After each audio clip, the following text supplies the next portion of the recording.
সমবেত সুধী ভক্তমণ্ডলীর শ্রীচরণে কোটি কোটি প্রণিপাত। শ্রী শ্রী রাধা মাধবের শুভ আগমনের দ্বিতীয় সন্ধ্যা। প্রভু আসতে না আসতেই একটা বিষাদের সুর আমাদের মধ্যে আসতে শুরু করেছে। প্রভু আগামী সন্ধ্যাটি থাকবেন, পরবর্তী সন্ধ্যায় অন্যত্র যাবেন। রাধা মাধব গেলেও রেস্টটি রেখে যান। আর অভূতপূর্ব ভক্ত সমাগম, সে যে প্রকারই হোক, যে ধরনেরই হোক, প্রসাদ প্রাপ্তির লোভ বা আশা এবং সন্ধ্যা আসরে হরিকথা শ্রবণের আশা, দুটিতেই কিন্তু সত্যি সত্যি মনে এক অপূর্ব আনন্দের স্রোত বয়ে যায়। কালকে আমরা গীতা মাহাত্ম্য আস্বাদন করার সময় বলেছি যে পৌষ মাসের অপেক্ষায় আমরা সারাটি বছর থাকি। সেখানে পক্ষ ভক্তি অপক্ষ ভক্তি যাই থাকুক না কেন, অপেক্ষাটি কিন্তু আমাদের সকলেরই থাকে। না থাকলে সকল কর্ম ফেলে দিয়ে এসে সন্ধ্যা আসরে শ্রী শ্রী রাধা মাধবের সম্মুখে হরিকথা শোনার ইচ্ছা উদ্গত হতো না। এটি শক্তি, এটি বল, এটি আমাদের সাধনস্থলীর প্রাপ্তব্য বিষয়। এইখানে এসে কি পাবো না, এটি পাবো। বছর বছর আসবো, দর্শন করবো, প্রসাদ পাবো, দেখবো, আর মনের মধ্যে কালকে একটা কথা বলেছি, প্রজ্ঞাগণ অবস্থা, তার জন্য অপেক্ষা করবে কবে সেই বিষয়টি আসবে। ভক্তের পথ তো সুদূরগম পথ, প্রাপ্তিটিও কিন্তু মহার্ঘ। হরিদ্বারে ব্রহ্মকুণ্ডের তীরে বাবা যে কথা শোনালেন, যে কথার শক্তিতে বশ হবার যিনি নন, মায়াতীত পুরুষ ব্যাসপুত্র সুখদেব তিনি বশীভূত হয়েছেন, সেই কথারই ভান্ডার নিয়ে এসেছেন কার সম্মুখে? অভিশাপগ্রস্ত মহারাজ পরীক্ষিতের সম্মুখে। একটি কথা প্রচলিত আছে, পৃথিবীতে যত কথা ধর্ম নামে চলে, ভাগবত ফুকারিয়া কহে সব পরিপূর্ণ ছলে। ছল মানে কি বলুন তো? বাজার করতে গেছেন, অনেক জিনিস কিনলেন, কিছু জিনিস খারাপ পেলেন, টাকায় ভর্তি আপনার পকেট, তার মধ্যে কয়েকটা জাল টাকাও রয়েছে, আপনাকে ছল করলো। অর্থাৎ যেটা সত্য নয় সত্য বলে চালিয়ে দিল, যেটা অসত্য সেটা আপনার কাছে সত্য বলে প্রতিভাত হলো, তাই জাল। ভাগবত ফুকারিয়া বলছে, উচ্চ কণ্ঠে বলছে, শোনো শোনো, অনেক কথা অনেক ভাবে প্রচলিত আছে, ধর্ম বলেও যা যা আমরা জানি সব কিন্তু সত্য নয়। আচ্ছা, পরিপূর্ণ ছলে? অবশ্যই ছলে। যেটি আমার পাওয়ার কথা সেটি না পেলেই তো ছল করা হয়। যেটি পাওয়ার জন্য চেষ্টা করছি, না পেলেই তো ছলনা আক্রান্ত হতে হয়। তা আমার কর্তব্য কি? শাস্ত্র পরিষ্কার করে বলে দিলেন, যে গীতা নিয়ে আমরা এতদিন যার প্রশংসায় উচ্চ কণ্ঠে উচ্চ নিনাদে দিনাতিদিন পাঠ করেছি, সেই গীতা কি বলছেন? উচ্চ কণ্ঠে ভগবান বলছেন, জীব আমার সনাতন অব্যয় অংশ। জীবের কর্তব্য হলো আমাকে জানা, আমামুখী হওয়া। সব ধর্ম তো সে কথা বলে না, যদিও ধর্ম একটি কি বহু আলোচ্য বিষয়, পণ্ডিতেরা ইনি অনেক বিচার করেন, কিন্তু ভাগবত বলছে ধর্ম একটা। গতি বতি পথ অনেক প্রকারের হতে পারে, কিন্তু আমার জীব আমার কাছে ফিরে আসবে, আমাকে পাবে, আমার সঙ্গে তার চিরকালীন সম্পর্ক পুনরায় জাগরিত হবে, এটি ধর্ম। আবার ভাগবত পাঠের আসরেও কিন্তু এটি আলোচিত হয় যে কোনো শাস্ত্র মিথ্যা কথা নয়। এই কথাও কিন্তু আমরা উচ্চকণ্ঠে বলি, কোনো শাস্ত্র মিথ্যা কথা বলে না, সব শাস্ত্রই সত্য কথা বলে। সত্য সত্যই কোনো শাস্ত্র মিথ্যা কথা বলতে পারে না। শাস্ত্র জননী, সে মিথ্যা কথা বলতে পারে না। আপনি দূর দেশে যাবেন, বৃন্দাবনে যাবেন, আমি যাব না, কিন্তু আপনার সাথে পরিচয় হয়ে গেল, আপনি সুদূর বৃন্দাবনে যাবেন, আমি পথের মাঝে নেমে যাব। একই গাড়িতে উঠেছি, কিন্তু কিন্তু আমি কি করলাম, মাঝপথে নেমে গেলাম। আপনি কিন্তু বৃন্দাবন গেলেন, ওই যে টিকিট সেটি কিন্তু আলাদা আলাদা। তাহলে আমারটি যে কথা বলে আপনার সে কথা বলে না, দুটোই সত্য, পূর্ণ সত্য, পূর্ণ প্রাপ্তি আমার দ্বারা না হলেও আমার টিকিটটি কিন্তু মিথ্যা নয়। এখন গোলমালটি, গন্ডগোলটি হয় কোথায় বলুন তো? যদি বলি আপনার বৃন্দাবন যাওয়ার টিকিটের যে মূল্য, মাঝ পথে নেমে পড়া বা নামিয়ে দেওয়ার জন্য আমার যে টিকিট সে একই মূল্য, তাহলেই কিন্তু গন্ডগোল। ভাগবত এখানে বলছে, শোনো শোনো জীব, ভ্রান্ত হয়েও না। যদি তুমি মনে করো অনন্ত শাস্ত্র অনন্ত ভাবে অনন্ত কথা বলে তোমার হিতার্থে, তাহলে কিন্তু তুমি ছলনা দুষ্ট হচ্ছ। সাবধান করে বলছেন, জানো ভাগবত ধর্ম কি? ভাগবত ধর্ম প্রাণের ধর্ম। কথাটির অর্থ, প্রাণের ধর্ম অর্থাৎ এই জগতে দেহটি থাকে না যদি জল না খাই, যদি আহার দ্রব্য গ্রহণ না করি। তদ্রূপ যে ধর্মের দ্বারা, যে প্রাপ্তব্য বস্তুর দ্বারা প্রাণ বাঁচবে, ইহকাল পরকালের সম্পদ লাভ হবে, সেটি ধর্ম। আর সব ব্যর্থ।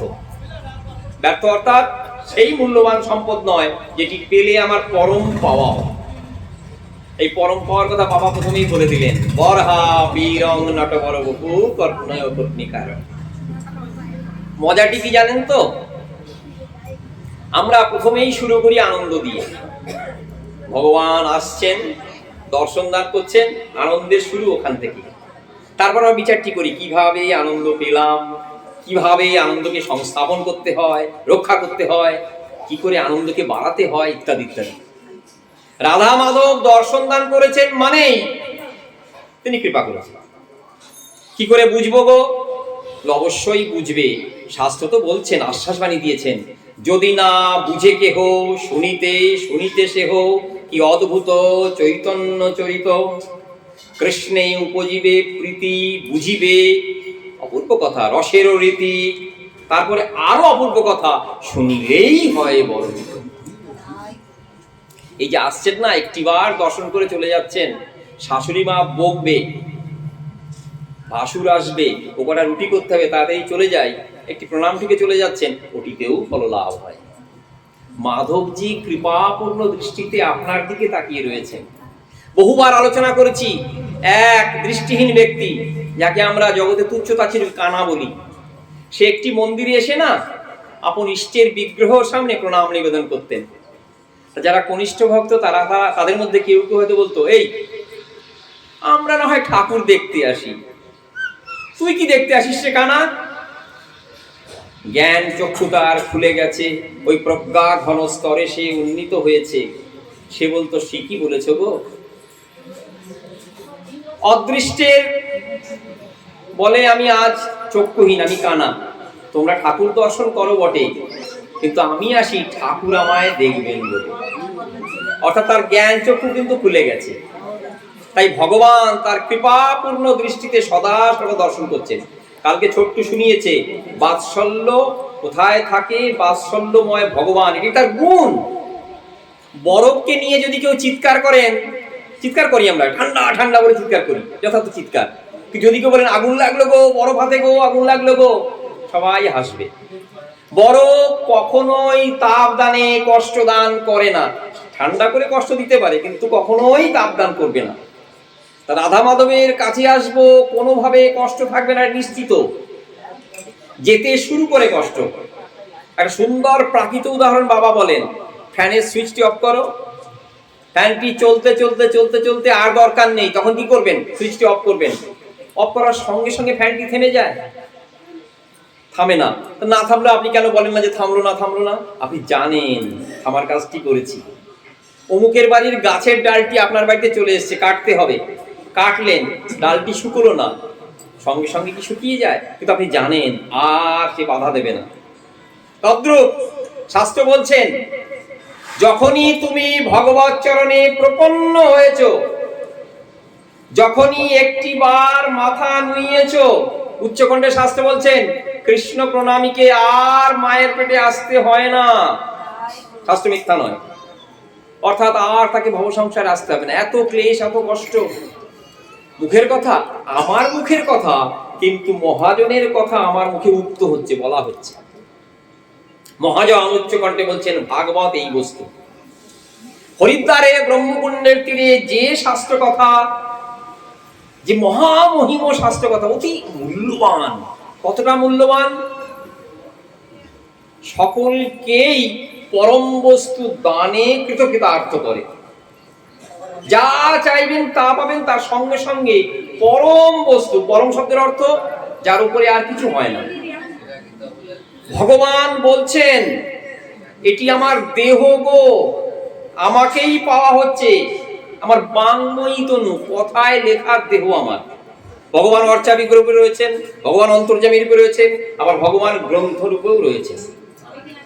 এই ভাগবত গ্রন্থ যখন আপনাকে কৃপা করলো, তখনই বুঝতে পারলেন তাদেরকে অগ্রসর হওয়া দরকার। লীলা কথা, অবশ্যই লীলা কথা শুনতে হবে মনকে পুষ্ট করার জন্য, কিন্তু সর্বাগ্রেই দরকার শরণাগতি। সেই শরণাগতি কিভাবে আসবে? ভাগবতের চরণে প্রপন্ন হয়ে। প্রপন্ন কি করে হব? শুনতে শুনতে। সেই জন্য বলে শুনিলেই হয় বড় হইতো। আমি নাম জপ করি, নাম জপ শুরু করলে আমার ঘুম পায়, শাস্ত্রের নাম লয়, আলস্য আসে, কত প্রকার কল্পনার উদয় হয়, কাজগুলো ছিলাম ভুলে তারা সামনে এসছে। সামনে নয়, এই পিঠের উপরে বসে বলে কর কর, ছেড়ে দে। ওই জপ তো গুরুদেব করছেন, তিনি করুন, তুই ছেড়ে দে। বলেন এক কথা, সত্যি সত্যি বলুন তো। যে শুনতে পেয়েছেন এই কথাটি, তিনি কিন্তু মহান জন। যে এক দুষ্ট চক্র, সে আমাকে গতিভ্রষ্ট করানোর জন্য বলছে ছেড়ে দে ছেড়ে দে। অর্থাৎ এটি মন দেহ যাই বলি কেন, তার সঙ্গে সামঞ্জস্যপূর্ণ হচ্ছে না।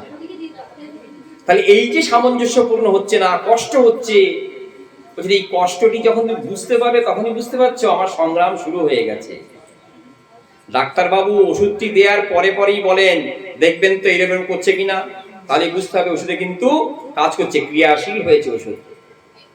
তাই শরণাগত হওয়ায় তো ভগবানকে পাওয়া, তার কারণে প্রপন্ন। বাবা বললেন যে যথামাং প্রবদ্ধন্তে তাং তথৈব ভজাম্যহম। তুমি যেভাবে যেভাবে আমার কাছে আসবে, আমিও ঠিক সেইভাবে আসব। যদিও গোপীগণের সম্মুখে এই বাক্য মহা মহা মিথ্যা রূপে প্রতিবাদ হয়েছে, কিন্তু সাধারণ ভক্তের কাছে যেমনটি ভাবে আপনি চাইবেন মাধবকে, মাধব ঠিক সেইভাবেই অগ্রসর হবেন। হরিদ্বারে ব্রহ্মকুণ্ডের তীরে যে শাস্ত্র কথা আলোচিত হয়েছে, আস্বাদিত হয়েছে, সেই শাস্ত্র কথা মহার্ঘ তো বটেই, মহামূল্যবান তো বটেই, সঙ্গে সঙ্গে ভগবানকে সাক্ষাৎ রূপে পাইয়ে দেওয়ার মতো।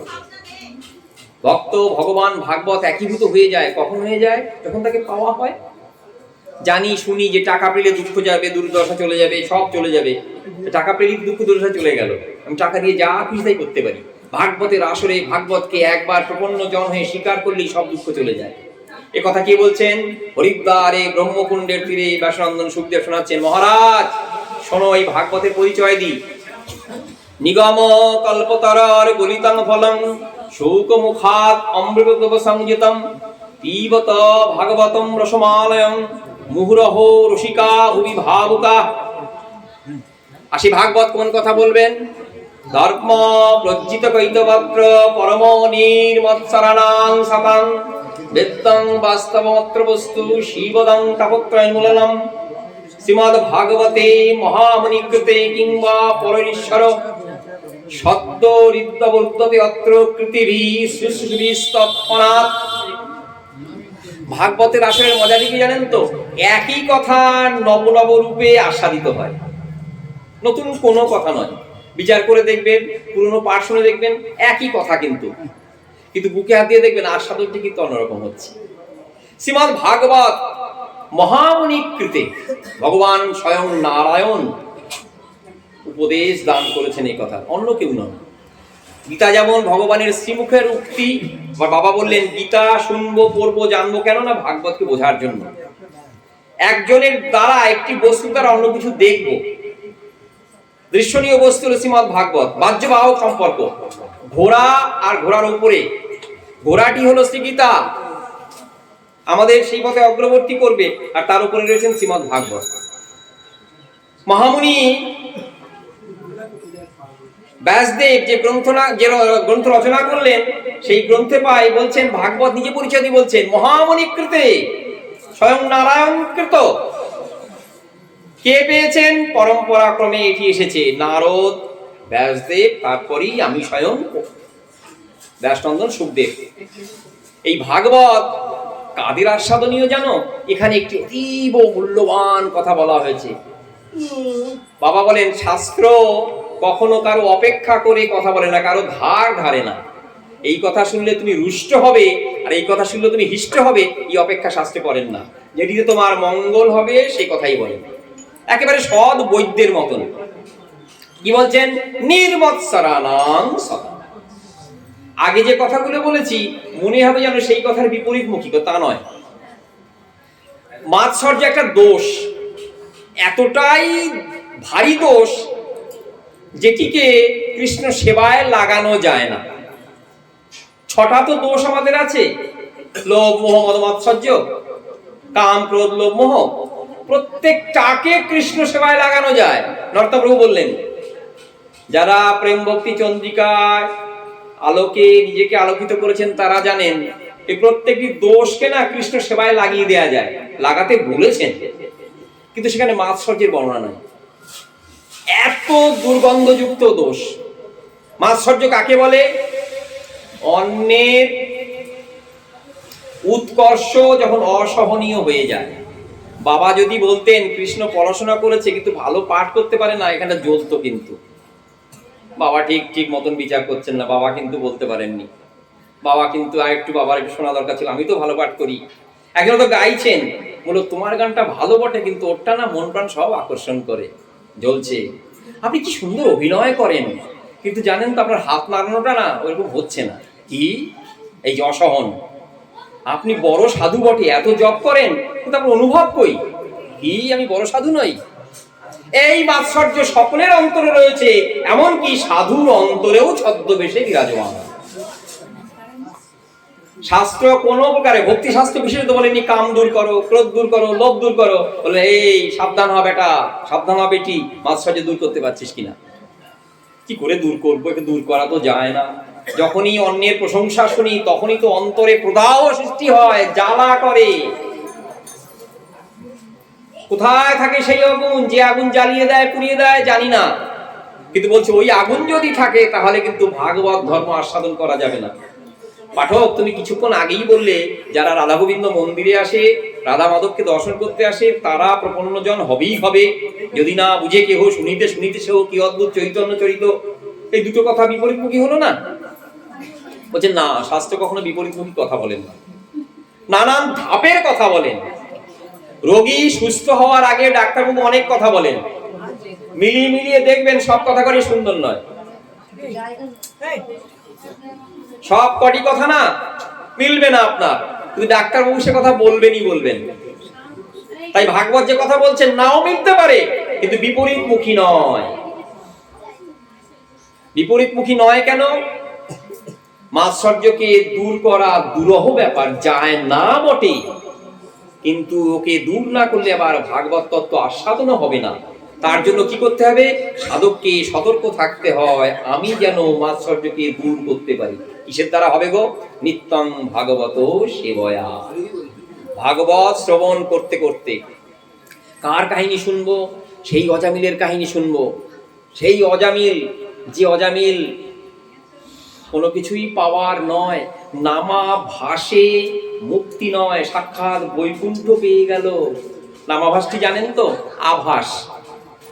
যে যা বস্তু সেই বস্তু নাম ধরে রাখছেন না। হয়তো আপনার বাড়ির পাশে ছেলেটা মাধব, রাধা মাধব মন্দিরে বসে তাকে দেখতে পেলেন, রাত হয়ে গেছে, যাবেন তার সঙ্গে, এই মাধব আমায় নিয়ে চল। নামাভাস। কাউকে হয়তো বিরক্ত প্রকাশ করছেন, এই রাধা মাধব মন্দিরে এত ভিড় হয়, আবার প্রশংসা করে কোনো বাক্য নাই সেখানে বসিয়ে দিলেন ইত্যাদি। বলে নামা ভাসে অজামিল পেয়ে গেল বৈকুণ্ঠ। আপনি যখন আস্বাদন করছেন যে অজামিলের এত দোষ, কিন্তু নাম কি কৃপাময়। এই নাম তুমি কৃপা করে দুরাচারী দুষ্ট অজামিলকে সাক্ষাৎ বৈকুণ্ঠে নিয়ে গেলে। অজামিলের এই জ্ঞান হলো এই প্রজ্ঞাঘন দশা, এমন জ্ঞান হলো সে বলতে পারছে নামা ভাষে আমি তো প্রভুর নাম ভালোবেসে নি নাই, নামা ভাষে নাম গ্রহণ করে যদি প্রভুর আমি এই প্রকার কৃপা পাই, প্রভু আমাকে কি সুযোগ দাও, এই মর জগতে যেখানে কষ্ট সততই বিচরণশীল, সেই কষ্টের জগতে থেকে আমি প্রীতি ভরে যেন তোমার নাম গ্রহণ করতে পারি। আমি কৃষ্ণ কৃষ্ণ বলে কৃষ্ণ বলিনি, আমাকে এমন একটি অবকাশ দাও আমি যেন প্রীতি ভরে কৃষ্ণ বলে কৃষ্ণ বলতে পারি। চলে গেলেন কোথায়? সেই বৈকুণ্ঠ লোকে। গৌরলীলায় জগাই মাধাইয়ের কাহিনী সবাই জানেন, অতীব প্রিয়, আমাদের অন্তরের ভিতর থেকে জগাই মাধাই সবসময় রয়েছে। দুরাচারী, দুষ্ট, গ্রহ কবলিত জগাই মাধাই। তা মাধাই মারলেন নিত্যানন্দ অঙ্গে আঘাত। কি? মদের ভাণ্ড, হাড়ি মটকি, ভাঙা হাড়ি, রক্ত বয়ে যাচ্ছে। নিত্যানন্দ প্রভু স্মরণ করছেন ঈশ্বর নারায়ণ, গৌরহরি আবির্ভূত হলেন, চক্রওয়ান চক্রওয়ান শেষ করব ইত্যাদি। নিত্যানন্দ বললেন আমাকে যদি ভালোবাসো সব দিনু মাধাইকে প্রভু কৃপা করো, অমায়ায় তাকে কৃপা করো, বিচার করো না। আমার ভালোবাসাটুকু সব মাধাইকে দিয়েছি, তুমি তাকে কৃপা করো। বৃন্দাবন দাস, কলিযুগের দাসাবতার, তিনি বলছেন নির্লক্ষ্য উদ্ধার, লক্ষ্যবিহীন ভাবে উদ্ধার করা, কোনো প্রকার সংকল্প নেই, কোনো প্রকার ইচ্ছা নেই। সম্মুখে এসছেন দুই মদ্যপ দুরাচারী, তাদের উদ্ধার করবেন, উদ্ধার করলেন, নির্লক্ষ্য উদ্ধার। তা মাথায় আঘাত করেছে, মাথায় আঘাত করে ভাবছে কি করা যায়। জগাই বলছেন দেখো দূরদেশী সন্ন্যাসী, তাকে আঘাত করে তার প্রাণ সংহার করে তুমি কি পাবে? আবার মারতে উদ্যত হচ্ছ, এ তো অবধূত, ছেড়ে দাও একে। এই কথাটি না স্মরণ করিয়ে দিলেন নিত্যানন্দ প্রভু স্বয়ং প্রভু মহাপ্রভুকে, যে দেখো দেখো মাধাই যখন পুনরায় আমাকে আঘাত করতে চেয়েছিল না, এই জগাই আমাকে রক্ষা করেছে। সঙ্গে সঙ্গে গৌরহরি, কালকে বলেছি মাধবের লীলা মাধুর্যপূর্ণ, বৃন্দাবন মধুময় ধাম, সেই মধুময় ধামের আস্বাদন সকল জীবের হবে না যতক্ষণ না বৃন্দাবন নবদ্বীপে এসে আপন উদারতার দ্বারা, আপন উদারতার দ্বারা সকলের কাছে পৌঁছে যাবে। ঔদার্যেন সেই লীলা, ঔদার্যের দ্বারা মনোনীত সেই লীলা, মাধুর্য আছে, একেবারে কড়া মিষ্টি, যে আসবে সেই পাবে, এই প্রকার ঔদার্য। যখনই শুনলেন যে প্রভু দেখো এই জগাই না আমাকে রক্ষা করেছে, পুনরায় আঘাতের হাত থেকে জগাই আমাকে রক্ষা করেছে, সঙ্গে সঙ্গে ঔদার্যের প্রকট মূরতি গৌরহরি তাকে আলিঙ্গন দান করে বললেন জগাই তুমি আমার প্রাণ তুল্য, শ্রীঅঙ্গ শ্রীমুখ যেই করে দর্শন, তার হয় পাপক্ষয় পায় প্রেমধন। দর্শন করলে শুনলেই পাপ ক্ষয় হয়ে যায়, আর সেই জ্বলন্ত জ্বলন্ত অগ্নি জ্বলন্ত পাবককে স্পর্শ করে পুড়িয়ে দিয়েছে, জগাইয়ের অন্তর রূপান্তরিত হয়ে গেছে। চরণতলে পড়েছেন, চরণতলে পড়ে কথাটি বলেছেন। মহাপ্রভু যখন শুনলেন, পাইয়া প্রভুর আজ্ঞা মাধায় তখন, পাইয়া প্রভুর আজ্ঞা মাধায় তখন, ধরিল অমূল্য ধর নিতাই চরণ। কি সুন্দর বর্ণনা! সত্যি বয়স বাড়ছে, সঙ্গে সঙ্গে বৃন্দাবন দাসজি প্রতিও আকৃষ্টতা বাড়ছে। কি মধু তার লেখনী, কি সুন্দর কথা! দেখুন কিভাবে করেছেন, পাইয়া প্রভুর আজ্ঞা মাধায় তখন। প্রত্যেকটি কথা কিন্তু একেবারে পুঙ্খানুপুঙ্খ বিচার করলে একেবারে রসের বিস্তার হয়। পাইয়া প্রভুর আজ্ঞা মাধায় তখন, ধরিল অমূল্য ধন নিতাই চরণ। সংবাদটি জানালেন স্বয়ং কৃপামূর্তি নিত্যানন্দ। জানানোর সঙ্গে সঙ্গেই অন্তর রূপান্তরিত হয়ে গেল জগাইয়ের। তারপরে প্রভু নিত্যানন্দের কথা স্মরণ করে, তার কৃপার কথা, তার দয়ার কথা স্মরণ করে মাধাইকে কৃপা করবেন। কি কৃপা? নিত্যানন্দ চরণ পাইয়ে দেবেন। যে চরণ না পেলে গৌরহরির মাধুর্য আস্বাদন হবে না, ভগবান সেই কাজটি করলেন। আপনি একজন নামী ব্যক্তি, খুব নাম আপনার ধারে কাছে যাওয়ার আমার সাহস নাই। যদি কোনো সৌভাগ্যক্রমে কাছে যেতে পারি, কি করি বলুন তো? দাদা, আপনার কন্ট্যাক্ট নাম্বারটা একটু দেবেন, যখন ইচ্ছা হবে তখন আপনার সাথে একটু কথা বলবো। না, দেব না, পাওয়া হবে না।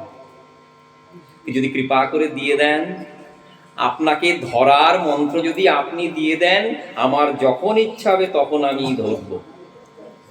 আজ গৌরহরি সাক্ষাৎ তাকে ধরার বস্তুটি দিলেন মাধাইকে। মাধাই, ধর ধর ওই চরণ ধর। স্বয়ং গৌরহরি ঔদার্য পরিপূর্ণ ঔদার্যময়ী লীলার দ্বারা দেখিয়ে দিলেন, নিত্যানন্দের চরণে পড়লে তোর সব অপরাধ মুক্ত হবি, সর্বান্তকরণে তুই আমার হবি। পাইয়া প্রভুর আজ্ঞা মাধাইও তখন ধরিল অমূল্য ধন নিতাই চরণ। সমর্পণের দুরাচারী ছিলেন, কি না পাষণ্ড ছিলেন, কি না কর্ম করেছেন, রূপান্তরিত হয়ে গেলেন।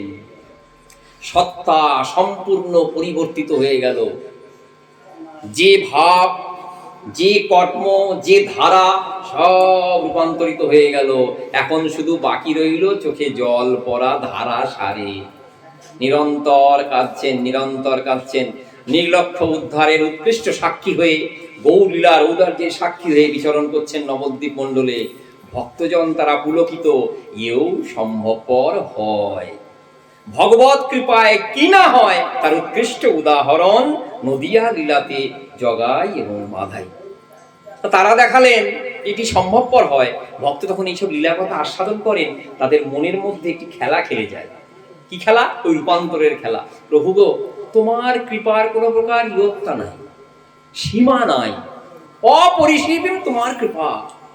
সমুদ্রের তল আছে, তার পারাপার আছে, কিন্তু প্রভু তোমার কৃপার পারাপার নাই। তোমার কৃপাকে জীব কোনোভাবেই মূল্যায়ন করতে পারে না, কিন্তু তোমার কৃপার পানে চেয়ে থাকতে পারে। চাতক পাখির এক ফোঁটা জল হলেই তার চলে যায়, কিন্তু সেই জলটি হতে হবে ওই মেঘমুক্ত জল, মেঘ থেকে আসা জল। প্রভু তুমি কত বড়, তুমি কত উদার, এই পরিমাপ আমার দ্বারা সম্ভবপর নয়, কিন্তু তোমার এক ফোঁটা করুণা কৃপা কটাক্ষে আমি রূপান্তরিত হয়ে যাব। আমার অন্তরের এই দুর্বিষহ মাৎসর্য যে আমাকে নিরন্তর কষ্ট দান করে, যেটি থাকলে তোমার সঙ্গে আমার সঙ্গে এই অকল্পনীয় সম্পর্ক স্থাপিত হয় না প্রভু, তাকে দূর করো, তাকে বিনাশ করো। প্রভু আমি প্রপন্ন জন, আমি যে দুর্বাসাগ্রস্ত হয়েছি, দুর্বাসনারূপ দুর্বাসা মুনি আমার অন্তরে আক্রান্ত করেছে। দ্রৌপদী পড়েছিলেন না হাতে, কে রক্ষা করবে প্রভু আমাকে? এই দুর্বাসার অভিশাপে পাণ্ডব বংশ বিশেষভাবে নষ্ট হয়ে যাবে। প্রভু গো তুমি ছাড়া, হে মধুসূদন, তুমি ছাড়া কেউ রক্ষা করতে পারবে না। প্রভু গো আমি নিয়তই কষ্ট পাই, আমার অন্তরের ওই মাৎসর্যের দ্বারা তুমি তাকে নিহত করো, দূর করো, দূর করো, দূর করো। শ্রীমদ ভাগবত কৃতে মহামণি কৃতে কিংবা পরেশ্বর সদ্য হৃদ্যবরুদ্ধতে অত্র কৃতিভি সুস্থবিস্তৎক্ষণাৎ। প্রত্যেকটি শব্দ কৃতিভি, কৃতিজন। আমরা স্কুল কলেজে দেখি কৃতিজনকে সম্মান জানানো হয়, এই করা ওই করা। তাহলে শ্রীমদ ভাগবতে কৃতিজন শ্রীমদ ভাগবতের আসরে আসবেন, তার অন্তরে ভক্তি লাভ হবে, মাৎসর্য দূরীভূত হবে। সেটি কি? সুস্থবিস্তৎক্ষণাৎ, শোনার সঙ্গে সঙ্গে। এবার কিন্তু আমার মনে আনন্দ আসবে। অর্থাৎ আগে যে কথাটি বলেছি সেই কথার সঙ্গে সঙ্গেই যাচ্ছে। মাৎসর্যকে দূর করা যায় না। মাৎসর্য অন্তরে চিরকাল এক দুর্বিষহ জ্বালা রূপে বিরাজমান থাকে, তাকে দূর করা যায় না, কিছুতেই দূর করা যায় না। আবার তাকে দূর না করলে ভাগবত আসরে আসা যাবে না। ভগবানের যে লীলা মাধুর্য দর্শন করলে মন রসায়িত হয়, একবার নয় বারে বার চিরকাল দর্শন করি, সেই আশাটি জাগ্রত হবে। আমি তাকে কিভাবে দূর করব? আমি যে বঞ্চিত জন, রাধা মাধবের সম্মুখে এসেও রাধা মাধবের মাধুর্য দর্শন করতে পারছে না। যে রূপ একবার নাকি নয়নে দর্শন করলে চিরকাল তার রূপ অঙ্কিত করে দিয়ে যায় চিত্তে, কই আমার তো হয় না। এই রসায়নের দ্বারা ধীরে ধীরে অন্তর পরিবর্তিত হবে। তখন একদিন এক সুপ্রভাতে আজি প্রাতে সূর্য ওঠা সফল লোকার বলে দেখিয়ে দেবে, দেখো তোমার এই প্রাতটি সুফল। রাধা মাধবের মাঙ্গলিক বার্তা, আনন্দলোকের সেই অপূর্ব অপূর্ব অপূর্ব মধুময় বার্তা অন্তরকে পৌঁছে দেবে। সেটি কি? শোনার ইচ্ছা হলেই। আচ্ছা, শোনার ইচ্ছা হলেই এমন সাধন কোথাও শুনেছেন? ভাগবত খুব গভীর, খুব গম্ভীর, আবার খুব মনে হয় যেন চটুল কথা, হালকা ছাড়ে কথা, কিন্তু খুব কথাটি সহজ হবে। শুনলেই ধর্ম হবে? কখনো হয় শুনেছ? সত্য সত্যি অন্য কোনো শাস্ত্র কিন্তু বলতে পারে না করবো, শুনবো, বলবো, একটা ক্রিয়াপদের দ্বারাই সবকিছু লাভ হবে। আবার এমন ক্রিয়াপদ দূর থেকেও আমি শুনবো ভাগবত, তাহলেই আমার লাভ হবে। বলছে হবে গো, কারণ কৃষ্ণ কথা যে কৃষ্ণের ন্যায়ই শক্তিশালী, তাতে তো আমার বিশ্বাস নাই। বলে ওইতে বিশ্বাস নাই বলেই বিশ্বাস আনয়ন করবে, তুমি কৃষ্ণ কথাকে ধরে থাকো। কালকে ছোট বলেন না, সাধুগুরু বৈষ্ণবের কৃপায়, সাধুগুরু বৈষ্ণবের কৃপায় সব হয়। গুরু কৃপাকে আকর্ষণ করে ধীরে ধীরে নামমুখী হও। যেটা আমি পারছি না সেটা পারার জন্য ব্যস্ত হও, নিজেকে ব্যাপৃত করো সেইভাবে। এই সাধনায় সিদ্ধি লাভ করা অবশ্যম্ভাবী, সফল হবেই হবে। কারণ শুনিলেই হয় বড় হিত, শুনলেই মঙ্গল। এও তো কোথাও শুনি না, শুনিলেই বড় হিত। কোনো প্রকার শর্ত দেয়নি।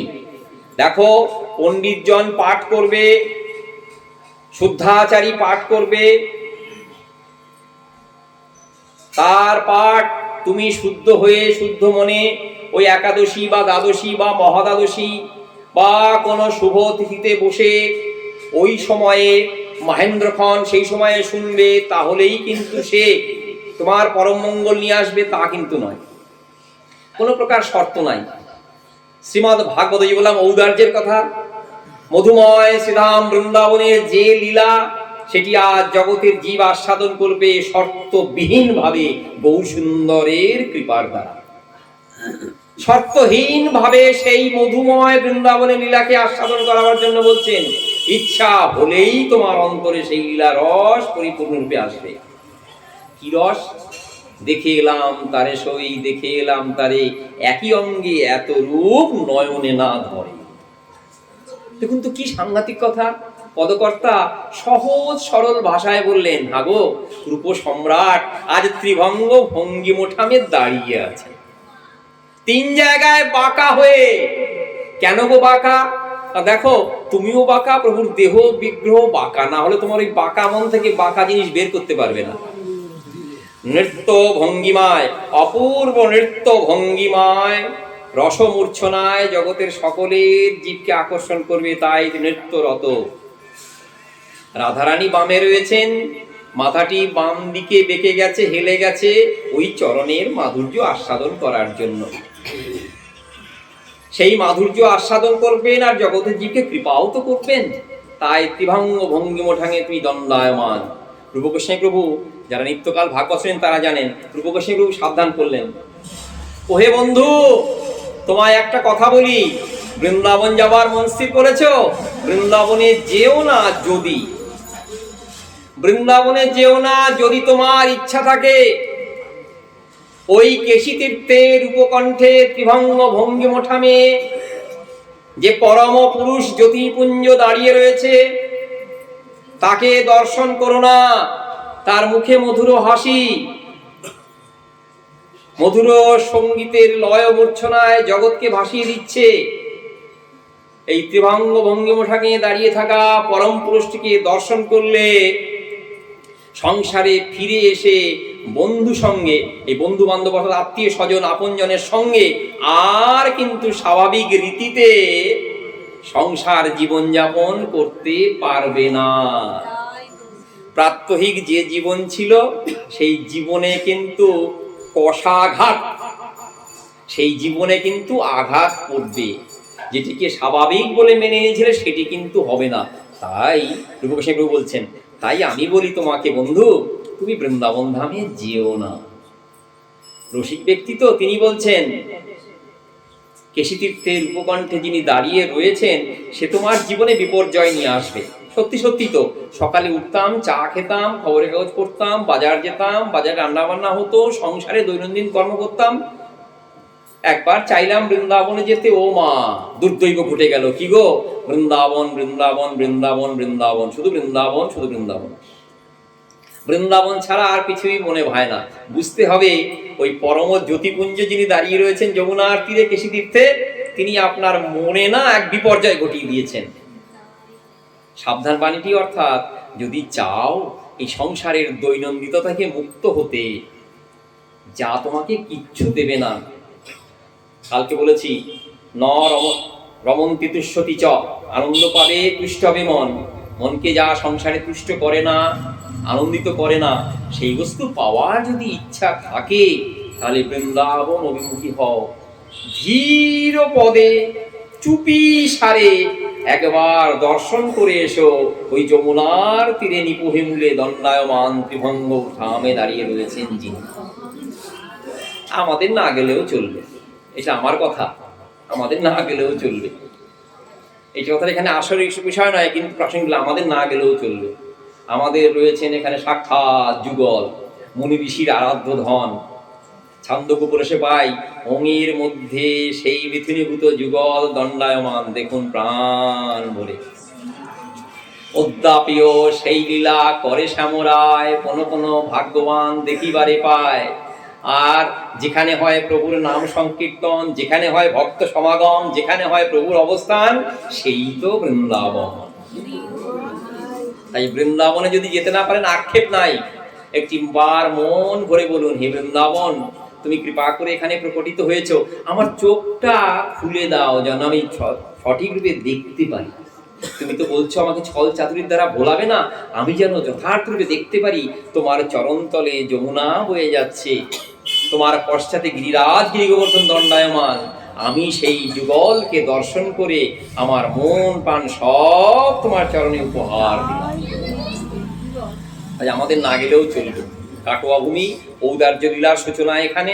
গৌরহরি হরিনাম মহামন্ত্র দেয়া শুরু করেছেন, জানেন তো? যারা জানেন না তারা জেনে নিন।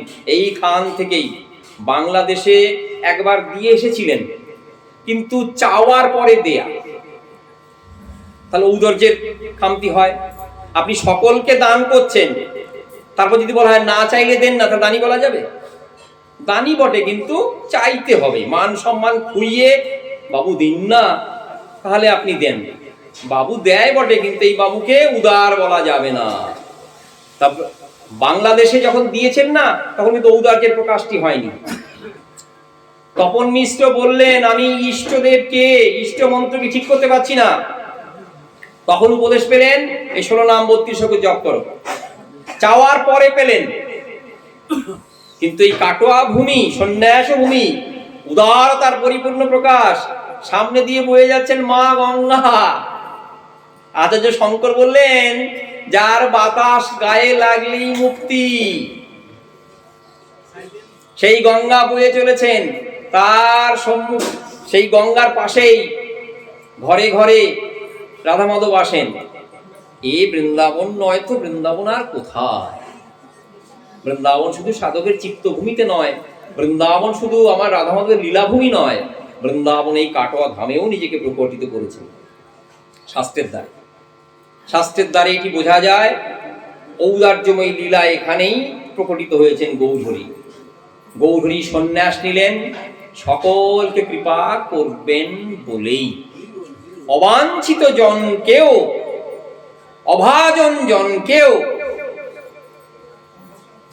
অপান্তেও কেউ কৃপা করার জন্য তার অপূর্ব লীলার সূচনা এই কাটোয়া ভূমিতে। হরে কৃষ্ণ মহামন্ত্র দেওয়ার সূচনা এখানেই। নিমাই পণ্ডিত বিশ্বম্ভর, কত শততার নাম, সন্ন্যাস আশ্রম গ্রহণ করে নাম নিলেন শ্রীকৃষ্ণ চৈতন্য। ব্যাখ্যাকর্তাগণ বলছেন, এই অপূর্ব নাম ধরনের কথা কি?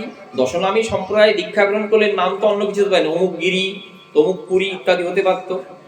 কেশব ভারতী, পরম্পরা অনুযায়ী তার ভারতী উপাধি হতে পারত। গুরুদেব তো বলছেন, আমার নামটি হোক শ্রীকৃষ্ণ চৈতন্য। অর্থাৎ কৃষ্ণ চেতনায় প্রত্যেকটি জীবকে উন্নীত করবেন। ব্যাখ্যাকর্তা বলছেন, কোন কৃষ্ণ চেতনায় গো? কৃষ্ণ দ্বারকায় রয়েছেন, কৃষ্ণ মথুরায় রয়েছেন, কংসকে ধ্বংস করছেন কৃষ্ণ, জরাসন্ধকে ধ্বংস করছেন কৃষ্ণ, পরাক্রমশালী কৃষ্ণ। সেই কৃষ্ণ না গো না, বিশেষ শ্রীমণ্ডিত কৃষ্ণ। অর্থাৎ ভগবান স্ত্রী শূন্য তো কখনই হন না। শ্রী শব্দে সম্পদ, শ্রী শব্দে লক্ষ্মী, শ্রী শব্দে প্রেম লক্ষ্মী রূপা শ্রী রাধা। শ্রী শব্দের ব্যাখ্যা করার এই যে ঔদার্য, সেটি বৃন্দাবনেই উৎকৃষ্ট রূপে দেখা গেছে। বলে সেই জ্ঞান, সেই কৃষ্ণ আসবেন যিনি বৃন্দাবনে লীলাটি করেছেন। আজ কৃষ্ণ হয়ে ভিক্ষার ঝুলি কাঁধে নিয়ে তিনি কৃষ্ণ কৃষ্ণ রটনা করতেন। সেইটি যাতে জীব আস্বাদন করতে পারে, তাই তার এই অপূর্ব লীলা। তাই কাটোয়া ভূমি, সে একটা কথা আছে না, ভিন গায়ের মধুসূদন চেনা গায়ের অন্য একটি নামে বলে মেদো। মেদো বলবো না, হয়, কিন্তু যখন চোখটি খুলে যায় তখন কিন্তু আর ভিন গায়ের মধুসূদন ওই মেদো থাকে না, সে মধুসূদনই হয়। আমি কিন্তু এই চোখটি খুলে দেওয়ার কাজটি করছি। এটি সকলের যারা ভক্ত তাদের চোখ যেন খুলে যায়। গঙ্গা, ভাগীরথী, পুণ্যভূমি কাটোয়া, ঔদার্য মূর্তি শ্রী গৌর হরি, আর আপনারা সকল সুধী ভক্ত, এই সকল মিলে কিন্তু পরিপূর্ণরূপে বৃন্দাবনের প্রকাশ এই ভূমিতে। তাই আমাদের জীবন ধন্য। বৃন্দাবন যেতে পারি বা না পারি আক্ষেপ রাখবেন না, হায় হায় অমুকজন বৃন্দাবনে গেল, জানো তো আমার ভাগ্য হলো না। হলো না তো হলো না, চলে এসো, হবে গো, এইখানেই হবে। একটি বার বসো, সাধুজনের কথা শোনো, বৃন্দাবনের মাধুর্য দর্শন হবে, পরিপূর্ণ মাধুর্য দর্শন হবে। যাও বা না যাও, মনটিকে শুধু একবার চালিত করো। ওই মাথায় যার ময়ূরের পাখা, ত্রিভঙ্গ ভঙ্গি মোঠামে দাঁড়িয়ে রয়েছেন, বামে বৃষভানু রাজনন্দিনী ভানুবালা, যার অপূর্ব হাসি জগতের সর্বকামের অধীশ্বর রূপে অধিষ্ঠিত হয়েছেন, তিনি আজ আবাহন জানাচ্ছেন। মুরলীর নিঃসনে যার আকর্ষণ অব্যাহত, আমার মন যেন সেই চরণে লগ্ন থাকে, লগ্ন থাকে, লগ্ন থাকে। এছাড়া আর অন্য কোনো প্রকার কামনা নাই। এই আমাদের একেবারে সর্বজীবের অভীষ্ট দেবতা, সেই দেবতার চরণপ্রান্ত উপনীত হয়েছি। আমাদের সৌভাগ্যের বালাই যাই। এবং সৌভাগ্যের বালাই যে আরেকটি বিশেষ কারণে, এই মূর্তি আমাদের ধ্যানের মূর্তি, তো তাকে সামনে দেখবো, তাকে হৃদয়স্থলে দেখবো, তার কথা শুনবো। তাই ভক্ত সঙ্গে বসে যখন ভাগবতী কথা আস্বাদন হয় না, সত্যি শ্রবণ মাত্রেই হয় বড় হিত, শুনিলেই মঙ্গল।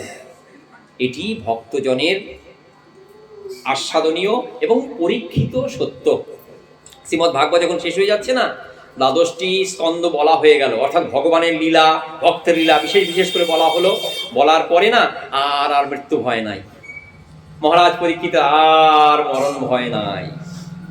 জগতে মরণ ভয় দূর করার একটি মাত্র উপায়, কৃষ্ণ কথা শোনো। মরণ ভয় মরণ নয়, কিন্তু মরণের থেকে মরণ ভয় কিন্তু অধিক শক্তিশালী। কি হয় কি হয়, না হয় না হয়, এই মরণ ভয় মরণের থেকে অধিক শক্তিশালী। অভিশাপগ্রস্ত হওয়ার পরেই পরীক্ষিতের অন্তরে মরণ ভয় চলে এলো। যাই মা গঙ্গা, জলের জন্যই তো আমার দুর্দৈব, আমার কপাল পুড়েছে কেন না জলের জন্য। মুনির কাছে জল চাইলাম, পেলাম না, অপমান করলাম, অভিশাপগ্রস্ত হলাম। তবে বটে আমার সৌভাগ্যেরও প্রকাশ হয়েছে, আমার স্বাভাবিক জীবন ছাড়খার হয়েছে বটে, আমার সৌভাগ্যেরও প্রকাশ হয়েছে। কি সৌভাগ্যের প্রকাশ? না আমি সব ত্যাগ করে দিয়ে এক বস্ত্রে মা গঙ্গা তোমাকে আশ্রয় গ্রহণ করলাম। মাগো সর্বান্তঃকরণে তুমি আমাকে ঠাঁই দাও। মা তোমাকে স্পর্শ করে বলছি, যে জলের জন্য আমার এই অভিশাপ, সেই জল গ্রহণ করবো না। আহার তো নয়, আমি বিনা আহারে বিনা জলপানে বসলাম। প্রাণ থাকে থাক, না থাকে থাক, অন্তরে কিন্তু একটি ইচ্ছা, আমার কুলের ঠাকুর সেই যশোদানন্দন শ্রীহরির কথা যদি কেউ শোনায়। অপেক্ষা করছেন, অপেক্ষা করছেন, অপেক্ষা করতে করতে আবির্ভূত বাবা বললেন, একেবারে যুবা বয়স, যাকে দর্শন করলেই অন্তরে কামনার উদয় হয়, তাকে সেবা করি। অভাগা জন তারা নানানভাবে তার দুর্দৈব করছেন, থুতু দিচ্ছেন, নিশ্চিবন ইত্যাদি নানান প্রকার কুকর্ম করছেন, ঢিল ছুটছেন, কিন্তু তিনি আজ কৃষ্ণ রসামৃত কথা পরিবেশন করার জন্য উন্মত্তবৎ মাতালের মতন অপূর্ব ভঙ্গিতে চলে আসছেন সেখানে, যেখানে অভিশাপগ্রস্ত পাণ্ডব সন্তান মহারাজ পরীক্ষিত রয়েছেন। আসার সঙ্গে সঙ্গেই নয়ন জলে গঙ্গার জলে চরণ ধুয়ে দিলেন, মাথার চুল দিয়ে চরণ পরিষ্কার করে দিলেন, গুরুপদে বরণ করলেন। গুরুদেব, মুমূর্ষ জীবের কি কর্তব্য? বরিয়ানে সতে প্রশ্ন, এইরকম প্রশ্ন আর হয় না যথোপযুক্ত শিষ্য তুমি আমার, এইরকম প্রশ্নটি আর কোথাও হয়নি। তোমার প্রপিতাগণ তারাও এরকম প্রশ্ন করতে পারেনি। শোনো শোনো, মুমূর্ষ জনের কর্তব্য বিশেষ রূপে শ্রীমদ্ ভাগবত কথায় রত হওয়া, কথা বলা, অন্তরে শ্রীমদ্ ভাগবতের কথাকে ধারণ করা। বলতে বলতে বলতে বলতে বলতে ভগবানের কথা, ভক্তের কথা, অপূর্ব লীলার কথা সব বলে অন্তিমে যেই গেলেন, তখন আর ভয় নাই। মহারাজের অন্তর থেকে মৃত্যু ভয় দূরীভূত হয়ে গেছে। মা এসেছেন, উত্তরা মা এসেছেন, তাকে বললেন, মাগো কৃষ্ণ কথার ঔদার্য শোনো, কৃষ্ণ কথা এইভাবে এইভাবে মাকে বললেন। তারপরে বৈকুণ্ঠ লাভ করলেন মৃত্যু ভয়কে জয় করে।